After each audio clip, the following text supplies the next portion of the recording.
Hello everyone, I Aman along with Dhruvi Gondalia are going to explain SCS-CN method.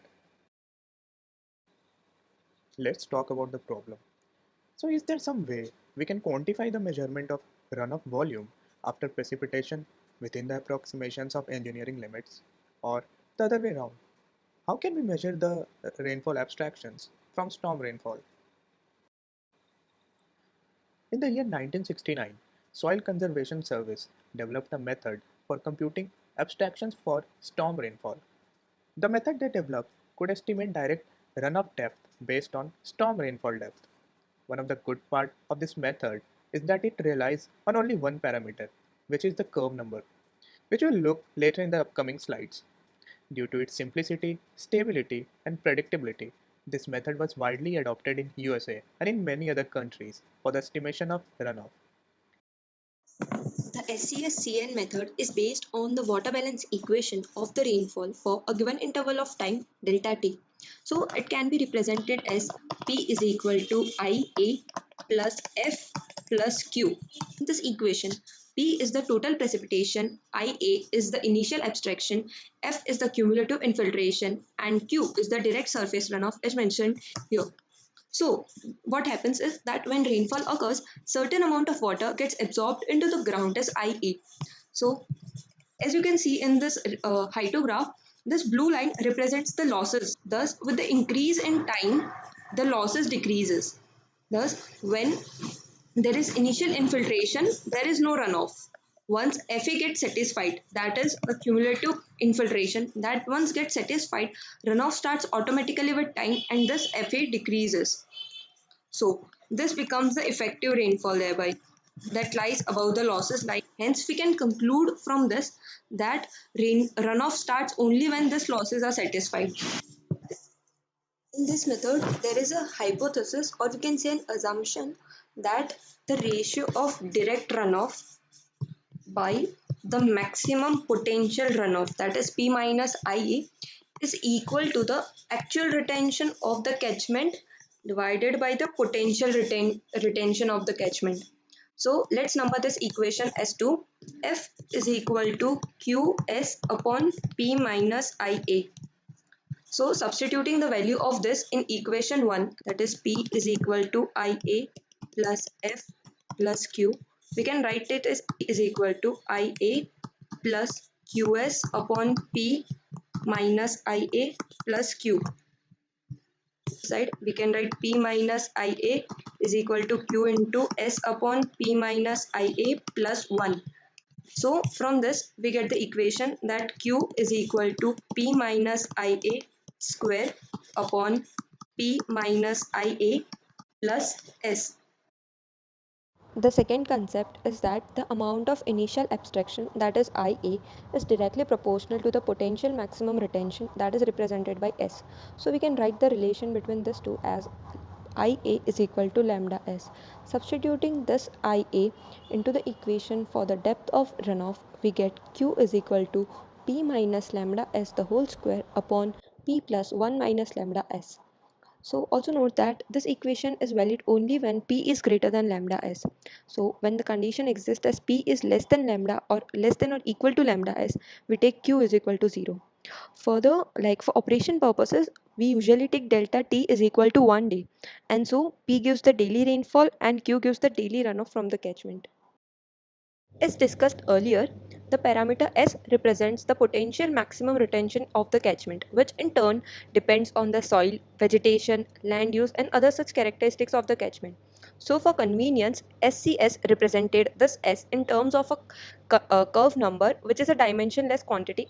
It can be related as S is equal to 25,400 divided by Cn minus 254. Here, the constant 254 is used to express S in millimeters. Cn lies between the range of 0 to 100. So a Cn value of 100 represents a zero potential retention of the catchment. S is equal to 0, which implies that it is an impervious catchment. Whereas when the value of Cn is 0, it represents an infinite potential retention with S is equal to infinity. That actually in practice is not possible. This is just a hypothetical condition. However, the value of Cn depends on the type of soil, AMC, that is the antecedent moisture content, which will be discussed later, and the land use or the cover of the catchment. For the determination of the curve number, a classification is done based on the hydrological conditions of the soil. Here, the soil are classified into four classes, that is A, B, C and D, which are based upon the infiltration values and other such characteristics. As you can see, when we move from group A to group D, the runoff potential increases and the infiltration rate decreases. So as you can, there are some examples cited. For group A, that can be deep sand; for group B, it can be red sandy soil; for group C, it can be clayey loam; and for group D, that is heavy plastic clay.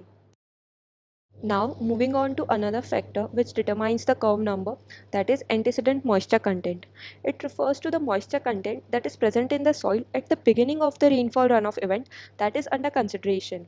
It is well known that initial abstractions and the infiltration rates are governed by AMC, and so it has a very significant effect on the flow responses of the system, specifically during the wet weather, that how much will be the amount of the runoff that will occur after this rainfall. And the AMC is very high when there is high amount of recent rainfall and the ground is wet, and vice versa is the case when the recent rainfall has been quite low, and so the ground is comparatively dry. For the purpose of practical applications, SCS recognized three levels of AMC as follows. AMC 1 corresponds to the dry soil that is not up to the wilting point though. AMC 2 considers the soil that are under normal or average conditions, and AMC 3 corresponds to the soil that are in the saturated condition. The limits that are used for classifying the soil into these three categories are decided solely on the basis of the total rainfall magnitude that has happened in the previous 5 days. The variation of curve number for the soil that exists under AMC2, generally referred to as CN2, for various land use conditions that are commonly found in practice, has been given in table 5.6 of the book Engineering Hydrology by K. Subramania. However, it is quite a big table, and so it is not possible to present it in this video lecture. So you may just have a look at that table. That table just shows the value of the runoff curve numbers, that is CN2, for hydrologic soil cover complexes. The conversion of CN2 to other two AMC conditions, that is CN1 and CN3, can be given by the below mentioned formulas. However, just note that this formula is applicable only when the value of CN2 lies in the range of 55 to 95, which almost covers all the practical ranges. Now, as we are familiar with the concept of curve number, let's recall that IA is equal to lambda S equation. So, on the basis of various experiments that were conducted in small size catchments, it was found out that lambda was approximately always equal to zero point 0.2, and so it was taken as standard value. However, the general range of lambda lies from 0.1 to 0.4 based on the number of studies that were carried out from various geographical locations. So we have been given the question that in a 350 hectare watershed, the CN value is 70. Okay, so CN equal to 70. For AMC3, so it will be CN3. So we have to estimate the value of direct runoff volume for the following 4 days of rainfall. So we've been given the data from July 1 to July 4 and the corresponding rainfall values. And we have to use the standard SCN, SCS CN method. Okay, so we have CN, so we can compute S as 25400 divided by the CN value, which is 70, minus 254. So our S will turn out to be 108.6. Now we can apply the standard SCS-CN formula, Q equal to P minus 0.2S the whole square upon P plus 0.8S for P greater than 0.2S. Okay? Now substituting the value of S, we get Q equal to P minus 21.78 the whole square divided by P plus 87.09, and the P should always be greater than 21.78 mm. This comes from here. Okay, so now we have been given the chart and we know the precipitation value, so we can compute the Q, which is direct runoff, by substituting P in the formula of Q. So the corresponding Q value for 50 mm precipitation is 5.81. For July 2, it won't be contributing because P should always be greater than 21.78, and here the P is 20 only. So Q will be 0 for this value. For precipitation equal to 30, we have Q equal to 0.58, and similarly no contribution for July 4. So the total Q is 5.81 plus 0.58, which is 6.39.